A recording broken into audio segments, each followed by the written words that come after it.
In this episode of Truth UnCoiled, we're going to talk about Gabby Petito. I think that this is a case, again, that kind of hits close to home with her murder being, right after she had been in the state of Utah. The events that unfolded in this case that is just finally getting a little bit of closure for Gabby Petito's family. That being that they ended up suing Brian Laundrie's family civilly for basically obstructing the investigation of Gabby Petito, of them having information about the whereabouts of their son Brian during the investigation and then refusing to disclose that, which led to the investigation just taking longer than it needed. And the family just settled out of court for an unknown sum. It is a confidential agreement, but at the end of the day, it does bring to closure what I would say has just been a really, really tough experience for her family. And I really hope that now that they have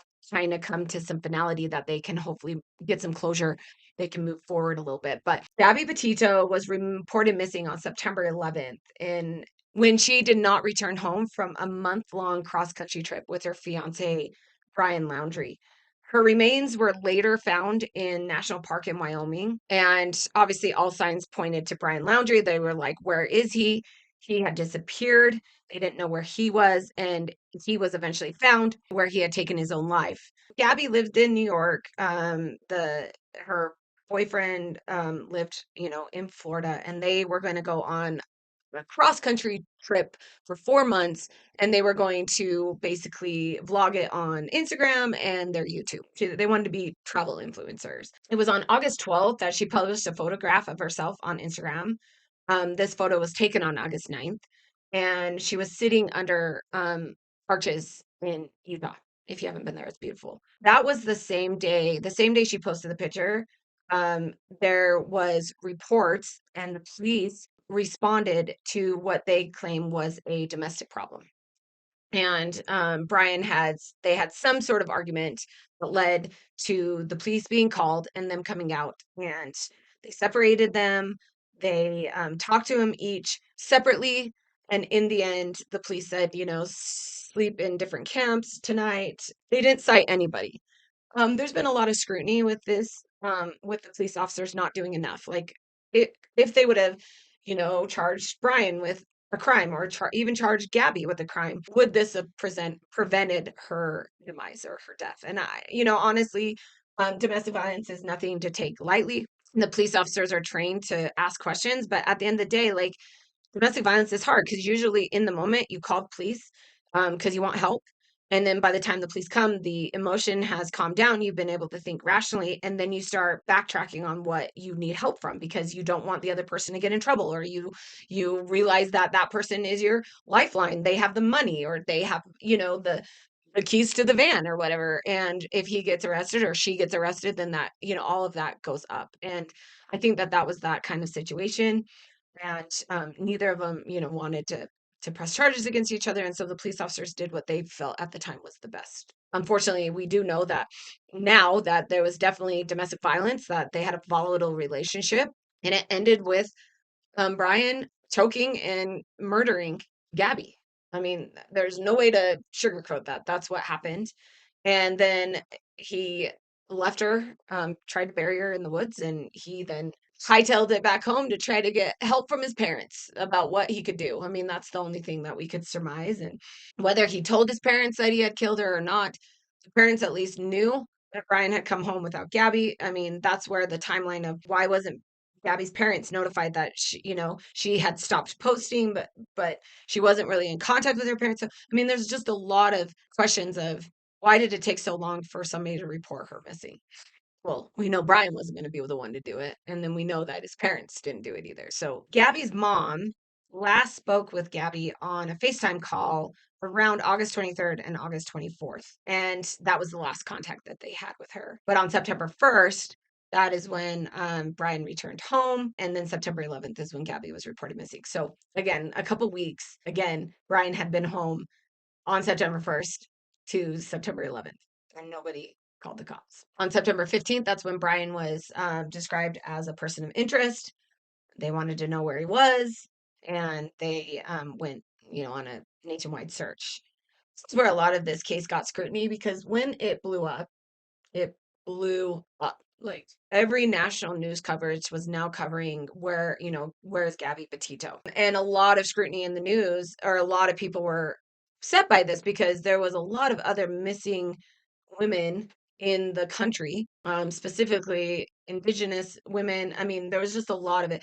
And people were, making it into more of a political ruse of, oh, Gabby's getting so much attention because she's a white female. And I don't know if that's correct or not, but the national news obviously, helped in being able to move this along. And honestly, I don't know if without this big of a national outrage, she would have been found. I mean, she was in the middle of nowhere and they were able to do massive hunts to go find her. So I don't know about that, but and then they didn't know where Brian was. They're like, where is he? And on September 7th, that's when Brian's parents finally summoned the police to their home and told them that they had not seen Brian since September 14th. So Brian shows up September 1st. They don't know where Gabby is. And instead of the parents calling, Gabby's parents and being like, hey, have you heard from Gabby? They, what? They do nothing. And then it was September 14th when they had last seen him, and they don't even call the cops until September 17th, even though there's a national coverage of this. I understand parents wanting to like protect their children, but no. No, you protect, like Gabby was part of your family. Like you knew it was a girlfriend. Like you should have cared about her more than whatever you wanted to do to protect your son. It was on September 18th that they started searching specific areas. I mean, 25,000 acres that they started looking for Brian. It was on September 19th that they finally were able to find the remains of Gabby. And again, it took them doing like full forensics to be able to identify her because it had been that long. That's when they were able to get a search warrant and they were like, okay, we got to go find Brian. And they couldn't find him. It was on October 12th. So 6 weeks later, after she disappeared, that the coroner said that she had died from strangulation. She had been choked. We get that. And not just a week later, they find human remains in a heavily wooded Florida park near notebook and a backpack that belonged to Brian. And they went and they were able to obviously get all of that. They were able to confirm a few days later that it was Brian Laundrie. And then they were able to confirm on November 23rd that he had died by suicide. And the cause of death was a gunshot wound to the head. Just a coward way out, in my opinion. But they were able to find a notebook. They were able to find his backpack. And from investigating that, it was shown that he confessed to her murder. But even after that, like obviously Gabby's family didn't feel at peace because they knew that there was this like month of where was Gabby and why was Brian home on September 1st, and his parents did not tell anybody or call the police until September 14th. And you know what's weird? Like, did Brian tell his parents goodbye? Like, bye, you'll never see me again? Because why did they wait 3 days? Like, as I, said, the Gabby's family filed a civil lawsuit against Brian's family, and they were able to come to a resolution. Again, it was confidential, so we're not going to be able to know. But the entire claim was that Brian's parents knew where Gabby was, knew she was not alive, and they covered for Brian.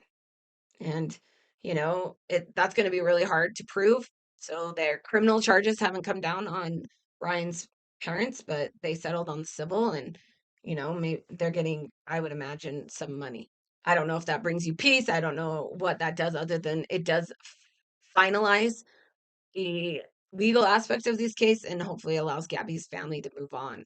Gabby Petito, that case is now, I think, closed, and we wish her family, all the love and light to be able to move forward. So that's another episode of Truth Uncoiled. Make sure you follow and like our YouTube channel and follow us on all at Jill Coils platforms for all the latest. See you next week.